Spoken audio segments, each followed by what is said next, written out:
Elesh Norn makes Daddy Horn, because it doubles our enter the battlefield abilities and shuts off our opponents. Not just creature ETBs, all ETBs. I bet players are super excited to play with Elesh. What's that? Everyone is saying that Elesh is unplayable outside of Commander? Well, hold on, these players need to hold on to their titties. Let's at least give Elesh Norn a chance, and look at the potential formats. Standard has some ETBs, and the Red and White, but she does not work with Sagas, and dies removal, so perhaps not Standard. Pioneer has a similar situation, despite having some good ETBs. Not to be racist, but there are a lot of black decks in Pioneer that can easily kill Elesh. Legacy though, with all the white initiative decks, it actually synergizes pretty well. But the reason why Elesh makes me so horn is because of Modern, where almost every single deck has absurd ETBs, mostly because of Modern Horizon cards. Oh my gosh, these cards, every time I see them I want to commit seppuku. So if Elesh Norn even has the slightest % chance of stopping these decks, then oh my gosh, praise Jesus. But I hear you asking, Daddy, not every deck relies on ETBs, and yes, that is true. However, what we are witnessing here is called the Cheek Spreader event. This phenomenon occurs when one card deals with part of the metagame, and another card deals with the other part. The few decks that Elesh can't answer are aggro decks and graveyard decks, which we can easily take a dump on with the help of Endurance, exiling opponent's graveyard, and blocking weenies. The only barrier remaining is Mama Milker's mana value, which is why today we're testing out this new masterpiece here, ramping into Elesh as soon as possible. Ramp decks used to be everywhere in Modern, and the decks were really good, but Modern Horizons comes out, and if the card you spent 3 turns ramping into instantly dies as cheap removal, then why ramp at all? So all the ramp decks went to Jesus, but Elesh changes things, because how does our opponent stop Elesh? Not with Bolt, not with Unholy Heat. Their Leylines don't work, their Incarnations don't work, they can deal with her with Geist and Terminate, and that's pretty much it. And because she has Vigilance, her big booty will be a problem for our opponent's creatures. But enough of all that, let's look at our deck. We have Coiling Oracle. When it enters, we look at the top card of our library, and if the card's a land, we get to put it on the battlefield untapped, otherwise we draw it. Really good early, but even if we play Oracle after Elesh, we instead dig too deep. Likewise is Risen Reef. When its turn elemental enters, we look at the top card of our library, and do the same thing as Oracle. Because it works with elementals, it's really good with Endurance and Solitude, which with Elesh, we exile 2 creatures instead of 1. And our last elemental, Omnath. Elesh doubles his card draw, but not only that, but she also doubles landfall. That means when land enters, we gain 4 life, make 4 mana, and if we get a second land, Omnath's third ability triggers. With so many ways to get additional lands, including Wrenn and Six, Omnath is pretty gangster. Then there's Leyline Binding, exiling 2 things instead of 1, but perhaps Daddy's favorite card, Abundant Growth. When it enters, we enchant one of our lands, we draw a card, or 2 with Elesh, a great card to have against Blood Moon. Then as a deck, and now it's time to see the deck in action. We'll play test it against 4 decks, only 1 game each, and off we go. Opening hand, a bit short on lands, but I suppose it's alright, we'll keep. We'll fetch for a Triome, we draw another land, fetch, and now play Wrenn and Six. Oh, they counter with Spell Pierce, so back to opponent. Opponent plays land and passes, land for us, players in Reef, come on land. That works, and opponent bolts out of Sexy Repressed Rage. Opponent plays table, getting their Goblin token, but unfortunately for opponent, we'll fetch, and now the time has come to come. No more ETBs for opponent.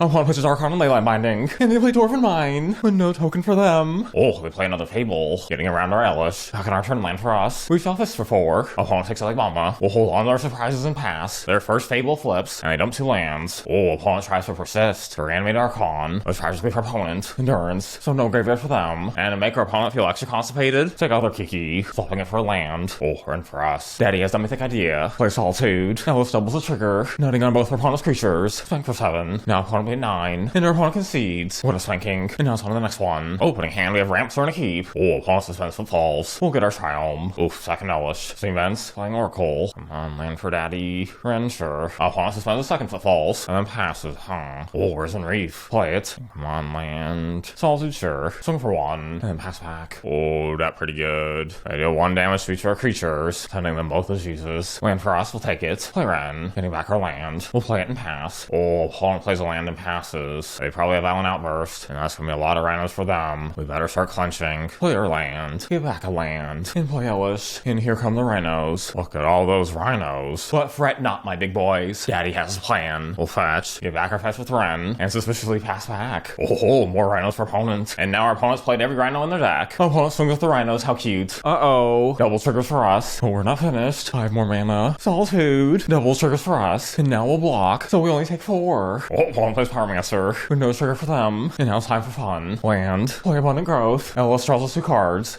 And now, Solitude number 2. We shall swing. Opponent trades. Ping with Wrenn and pass. And what? They tap down Elesh. And a swing? Well, isn't that suspicious? In that case, we'll block. Oh, become immense. Now they have a 10-10 and trample. With lifelink, we go to 3. And opponent passes. Land for us. Swing for 4. Ping with Wrenn. We'll hold up Endurance and pass. Opponent holds up mana and passes. We'll flash an Endurance. We'll shuffle our graveyard. Oh gosh, another land. We'll swing for 4. Opponent takes it. And make their tokens with Pyromancer. Opponent swings out. Block. We go to 2. Oh gosh. That was literally their only out. Oh my gosh, 2 damage to us. And now be on to the next one. Opening hand, lands are a bit stinky. Oh, we do have Leyline Binding, so we're gonna keep. Opponent gets in with Ginger Root. And land for us, perfect. Play Wrenn, ping Ginger Root, and pass opponent. Opponent plays Sunforge. Binding calls are complete. Another land for us. We'll first play Oracle. Hope for a land. Solitude, that's okay. And because it's better safe than pregnant, Leyline Binding, exile Sunforge, and back to opponent. Opponent plays Paladin, and as for Sentinel, taxing on creature stuff. And our 3 artifacts, they can equip for free. Oh wait, we have Wrenn though, what? Okay, ping. That worked. And now Omnath time. Drawing us a land. And now we'll pass. Opponent plays another Paladin, and Sigarda's Aid. Too bad we have a magical surprise for opponent. We'll play a land. We gain 4. We'll crack the fetch. When a second land enters, we float 4 mana, allowing us to play Elesh. Swing for 4. Opponent takes it. We'll print and pass. Opponent cracks his land to draw, and plays Get Rid of Protect. But most tragically for opponent, play our fetch. 2 triggers from Omnath with 5 mana. Solitude, targeting both Paladins. Oh, opponent tries to protect 1 in response. Good for them. Oh, wait a minute, what's this? Leyline Binding, wiping the board. We'll nut for 9. Opponent goes to 4, and with his fetch, Omnath triggers again, dealing 4 to our opponent. The victory is ours. Ooh, that living weapon. Not so great when Elesh Norn's out. Our opponent did get pretty unlucky, but then again, I haven't seen it blow out that hard since eating at Taco Bell. And now it's on the next blowout. Opening hand a bit short on lands. We do have Abundant Growth and Wrenn, so we'll keep. Draw with Abundant Growth. Leyline Binding, okay. Then we'll pass. Opponent plays land and passes. Land, sure. Let's do they have Spell Pierce to counter Wrenn? It would feel really bad if they did. We'll try for it. Wrenn hits. We'll get back a land. And our opponent draws to consider. Our opponent plays other Shredder. So if a player casts 2 spells on a turn, our opponent draws and discards, possibly putting a counter on Shredder. We'll use Wrenn to get back our land. We'll play Risen Reef. Land for Daddy. We draw Elesh. Full pass. Opponent's Handler. When they cast an on-creature spell, they surveil. Oh, removal. That's 2 triggers for them. Opponent scars Ravioli, offering Shredder. Oh, and a Lightning Bolt. Maybe trying to finish off Wrenn. Is that worth a Solitude? Yeah. We'll pitch a Binding, exiling the Shredder. Opponent passes. Caverns for us. We shall ping. Now it's Omnath time. Drawing us a card. Abundant Growth, okay. Pass back. Oh, opponent finds Bobble. So now our opponent has Delirium. On Holy Heath, they deal 6 damage to Omnath. Then they play Murktide and pass. They still have Delirium. Very interesting. Turn gets back a land. And since our opponent's tapped out, Solitude, exiling Murktide. And now good luck to our opponent. Opponent cracks a land to draw. And passes back, sir. Oh, endurance for us. We'll play Cavern. So they can't counter Elesh. Elesh enters. And now Abundant Growth. Oh, opponent counters. Swing for 3. We'll get back a land and pass. Opponent plays Handler and passes. Another land. How about we try for endurance? Even though our Cavern won't work with it, because we didn't name elementals. Endurance. Opponent counters. But that's okay. Leyline Binding. Exiling Handler. Swing for 7. And our opponent concedes. I can't blame them. So there we have it. Was Elesh good? Well, we did win most of our games, but we were also on the play. However, there was never a moment where playing Elesh felt bad. It either hurt our opponent, gave us a huge boost, or both. So calling Elesh unplayable is pretty cray-cray. But now is Elesh busted? We'll have to wait for the new set to drop to find out. So be sure to subscribe, because more Elesh Norn decks are coming very soon. And until next time, stay to me thick.